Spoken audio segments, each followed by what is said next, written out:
Hey everyone, it's Robin. Thought that I would pop on and do a video, a show and tell video about ink swatching and ink sampling and my ink library.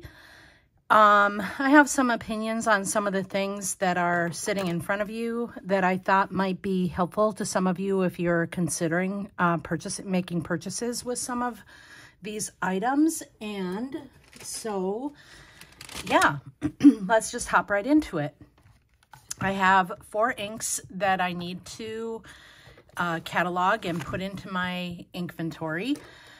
And I have 2 that I need to finish putting on cards. So I think that without further ado, we'll just hop right into it. If you didn't see my other video, I showed all of my ink information systems and how I'm keeping all of that information. So you might want to pop back and see that. So I guess we're going to go to the front of the book because these are all, although they're small bottles of ink, they are indeed bottles of ink. And we will jump right into me putting it on the page, I guess. So these are kind of the tools that I have used for ink swatching in the past. This one's just a nib that's stuck into a nib holder, and I don't use it anymore, but I like the end of it for doing my little splotchies. This is my glass nib pen that I'm currently using for my bold ink writing sample because I don't find that any of the other instruments that I have really fit the bill well for me. My favorite writing sample pens are these Iro-Utsushi. I'm sorry, I know that I'm butchering the name of that. I have one in a medium and one in a fine. I so wish they made these in bold, not italic, but bold nibs. I do have one of the Kakimori. I think I've got that right. No. Sorry. I have one of the, Kakimori brass dip pens in the Kakimori holder. I love this pen, but not for this. And I'll explain why. I should probably pull out an extra sheet of Tomoe River paper to doodle on. And we can talk about why I'm really kind of picky about the things that I use for my pen swatching, what works and what doesn't work. All right, so that's lined up. I purchased all of the Hocoro different options I got very excited about these. I thought, oh my gosh, the foodie nib is going to be so wonderful for laying down that bold ink writing sample. Likely user error, but I don't care for these at all. I think that these feel better to me, less cheap, I want to say. I mean, they're all plastic, but I just prefer these over these hands down. Okay, so let's go ahead and jump in. And I don't think, maybe I'll try to edit. I'm not a video editor, and just because I just don't want to take the time to do it. I know I can, but time is precious and my patience is not great. So, yeah, that's probably not going to happen. So I've got my little bottle of water next to me also. So the first thing that I do, well, actually not the first thing, but I usually write the ink name on the corner, but I don't have any fancy way of doing this. I don't use a syringe to blow the ink around. I use my breath to blow it around. So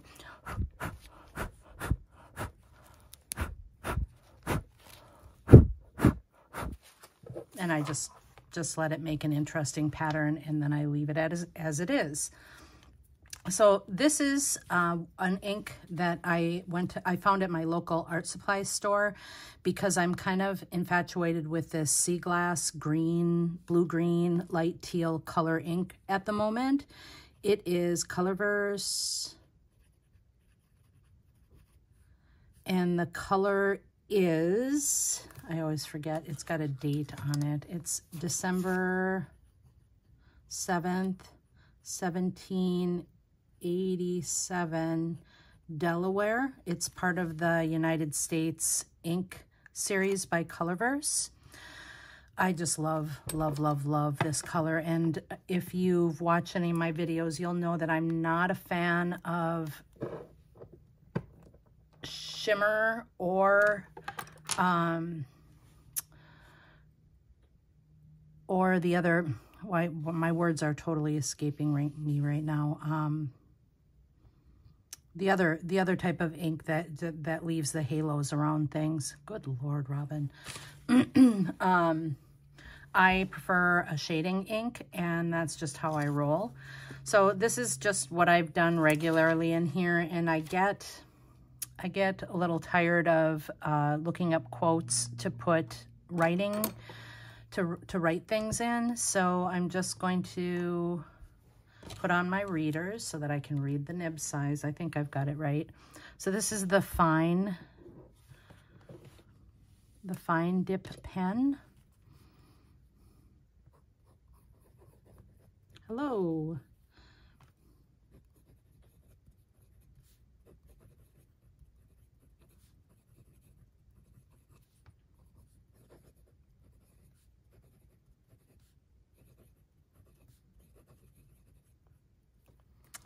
So I will just keep it simple, right? Keep it simple. Wash that one out, get it ready for the next one. And then I move on to the medium. I think because I got two different colors, I'd know the difference right now, but I don't do this regularly enough to have it programmed in my brain yet. Hello.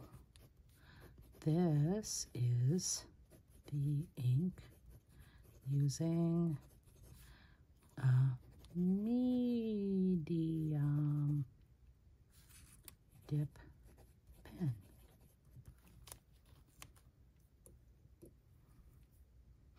I would love, I'd love to figure out a way to not use Q-tips. I feel like I've been using them enough that I don't want to change the groove right now.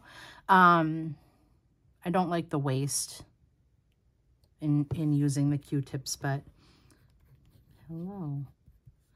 This is the ink using, I don't like the glass nib pens, or I don't like my glass nib pen, because the line variation, depending on the angle and the quality of the pen, and I'm sure that this is just like a Urban, I don't know what brand this is, but it's certainly not an expensive one, but it does offer you the broad and shading aspect, but I don't think it's anywhere near the same as putting it in a broad nib pen. So using glass dip pen, and then just to show you the difference, oh, my dog says hello. Anytime I try to shoot a video, there's going to be some chaos going on. And then just to kind of show you what I mean, I'm going to make sure that I have plenty of ink in this nib. This is the Kakimori brass nib.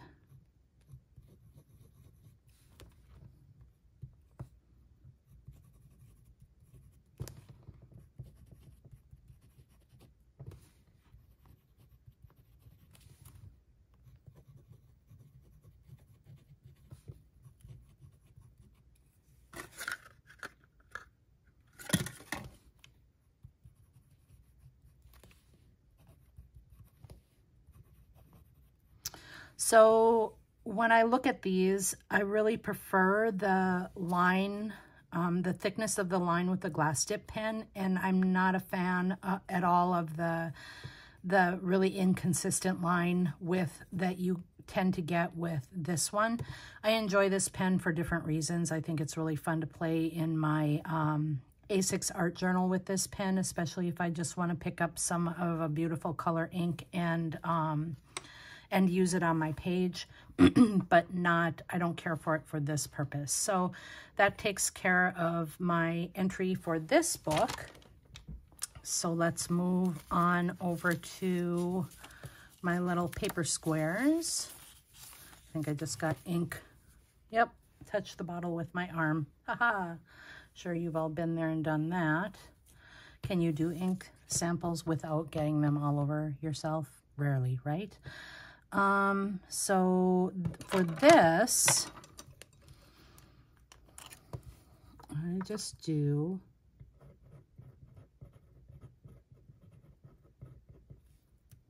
Colorverse December 7th, 1787, Delaware.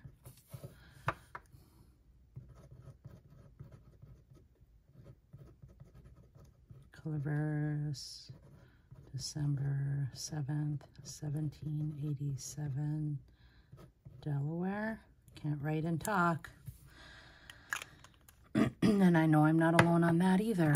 Okay, so then I have a watercolor brush. It's an Escada number 4. I don't think it matters much what brush you're using. The thing that I don't care for about using brushes, watercolor brushes, or any paint brushes with ink samples is that if you dip it too deep in the ink, it's really challenging to get that ink out of the brush. So there's that. So then I just lay down a random design or blob on the page. And I go back to my 3 pens. And if I'm doing a bunch of these, I do the things all at the same time. And I'll do just a really simple heart on the bottom of the page to get that broad, the look of the broad. Try not to put these someplace where they're going to roll off my desk. The medium.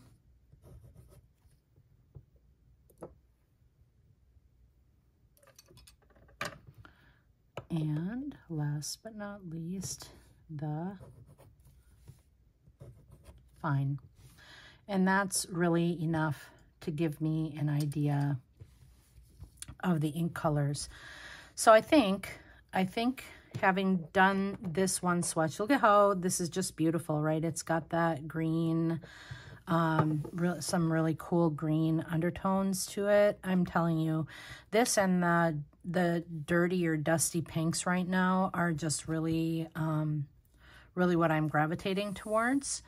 So let's just, for funsies, when I was at my art supply store, I went in specifically to get that ink, the December 7th ink. And of course, I can't walk out without getting some other things. So what I ended up looking at was more Colorverse colors. And if you bought 3 of these really super little bottles, then it was less expensive than just buying one, sort of.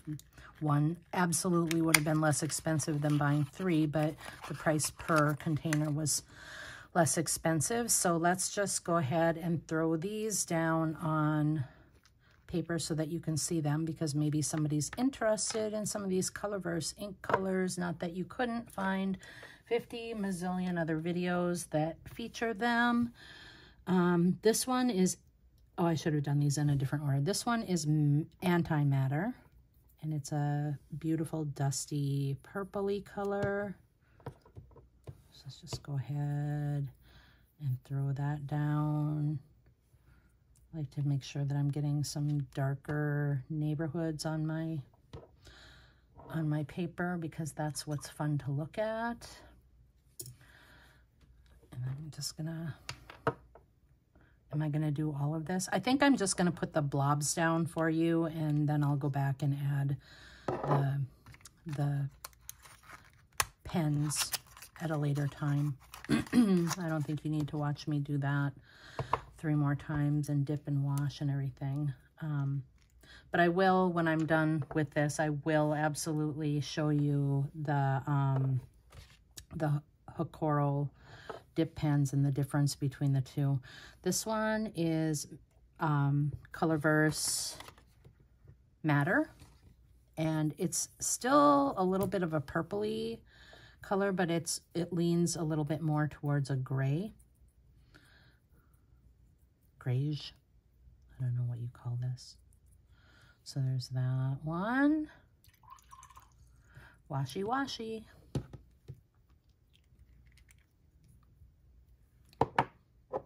Now I'm thinking I probably should have written down the names on the paper so that you could zoom in and not have to rewind to listen. I'll go back and do that. Oh, this video was a little bit of a spontaneous. I have some quiet time at home and I'm kind of rushing to get this done before there's noise again other than my dogs in the background. So this last one is a blue, a gray blue. A cool gray. I don't know what you're going to call it. I see blue. And I don't like that. So let's just do that.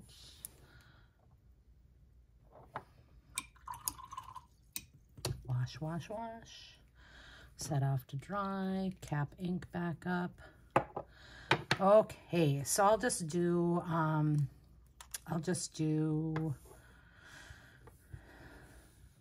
this one is Colorverse, and the color is Able. This one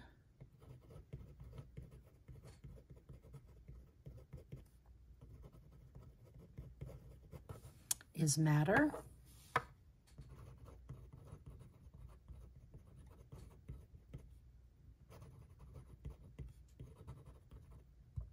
Nice. That's what I get for doing this on camera, right? What I really love about this one on the ink splotches is that you get grays and purple tones. This one is more purples and blue tones. And this one we're still waiting to dry a little bit to see that color variation. But again, like I said in my last video, the interesting thing to me is that it looks beautiful in a swatch and not necessarily as glorious when it's coming out of a pen. So I'm going to move things out of the way here. And we'll maybe take another peek at those in a little bit once they've dried off just a bit, because the last thing that I wanted to do is what ink? Let's go ahead and do the Colorverse Matter, because that one seems like it maybe has the most color variation to show in these samples. So let's see. This is the Hocoro, and I can't read Japanese, so we're going to be surprised when we pull it out. I think this is the Fude nib. Again, haven't used these enough to learn the colors. Yep, this is it.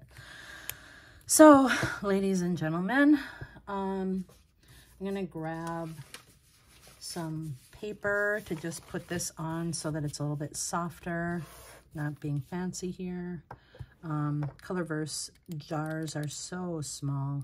And this, the Fude nib does have the feed in the back of it to keep the pen full of ink. So I hope I've got enough on here. Let's just play. All right. Again, I'm not sure that I've done a decent job. You're supposed to put this into the ink up to the heart breather hole to fill it up. It looks like it's got ink on it. So this is the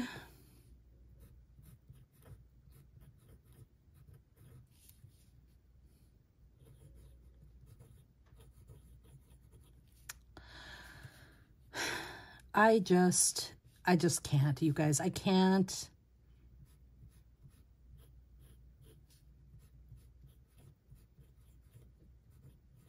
It's horrible.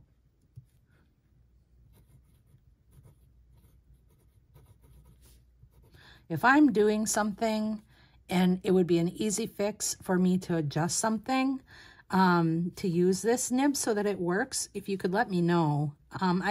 I played with it and I can't find any sweet spot where it's not scratchy beyond my wildest dreams and almost makes me want to cry, or I have to hold it at such an extreme angle to get it to be smooth that it's not even comfortable to write, and it's still...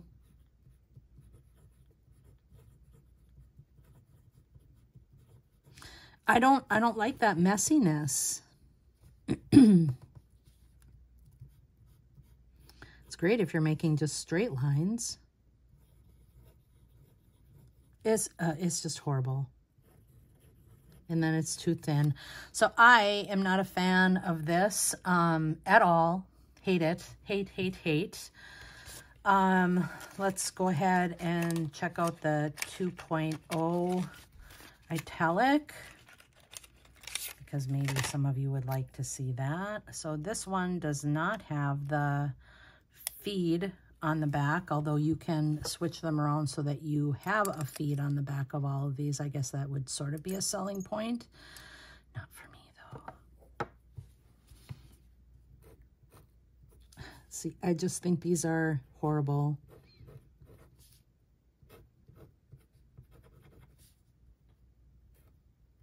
User error, likely again, but it snapped in. The nib is seated in there, and it's just horrible. It's just horrible. Hate it. I hate it. Now, could it be the ink? Yep, it could be an ink that's not grabbing onto the nib.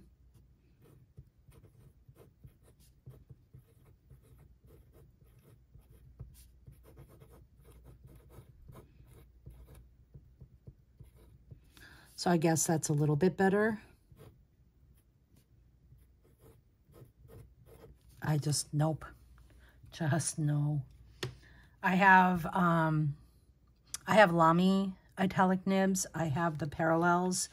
And Lord, if I'm gonna reach for a pen that I need to do any kind of calligraphy writing, it's sure as heck not gonna be one of these. I just, nope. Nope.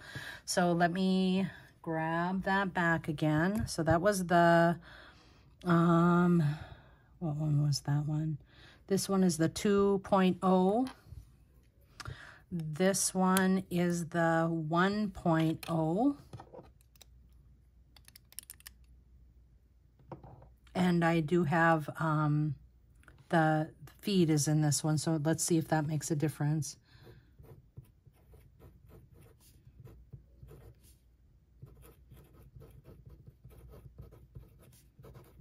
It just feels like it's jerking back and forth in somewhere in the pen.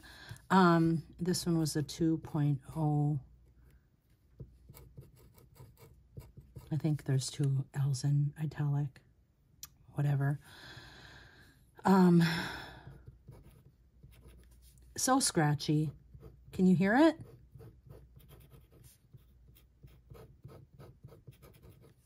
Just, ugh. And then, let's see, just because, so they do have also a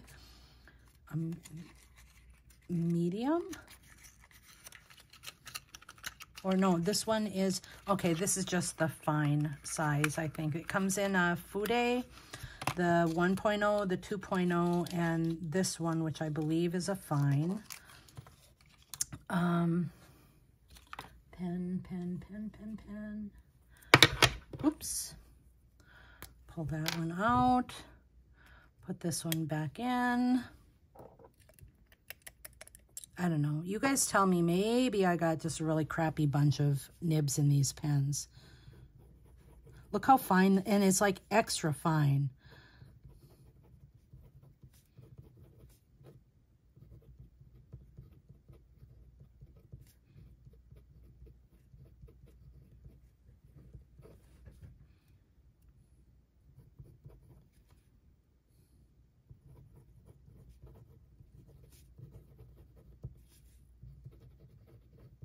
Hate it. I just, nope. Again, maybe you could play with them and adjust them. it's got a cute little heart thing in it. That's not a thing for me because they're, in my mind, I just, nope. I will not spend time adjusting these or making them worthwhile to write with. So let's just go ahead and turn this, and I know that you probably, if you're interested in these pens, there's a million videos out there for this pen and the nib for it, but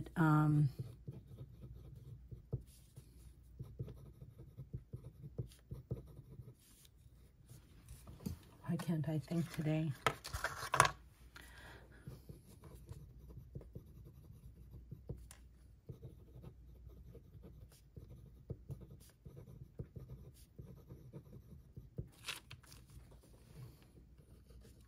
This is what I do like about this pen.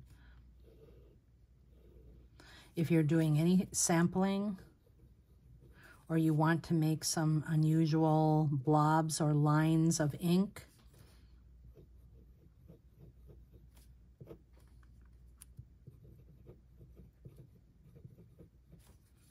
broader but not consistently so. So if you're looking for a dip pen to do some consistent with line writing in any kind of a sampling scenario, this might not be it.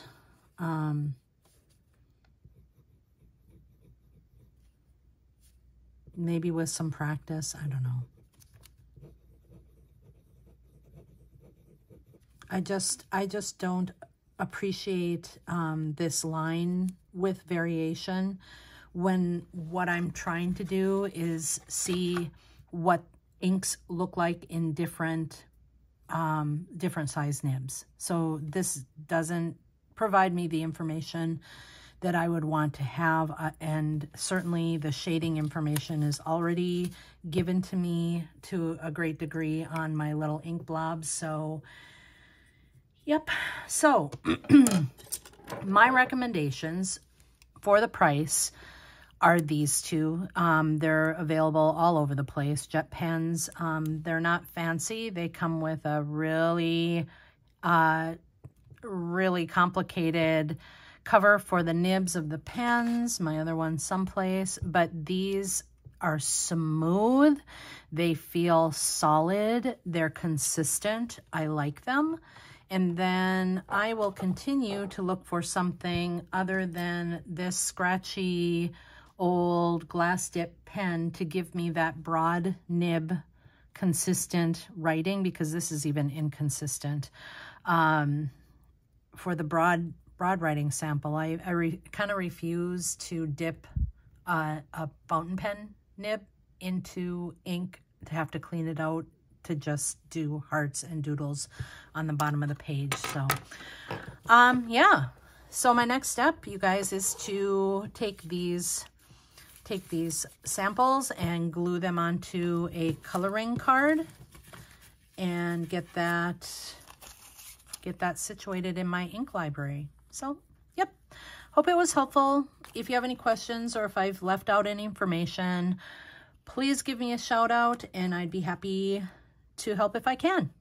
Have a great day.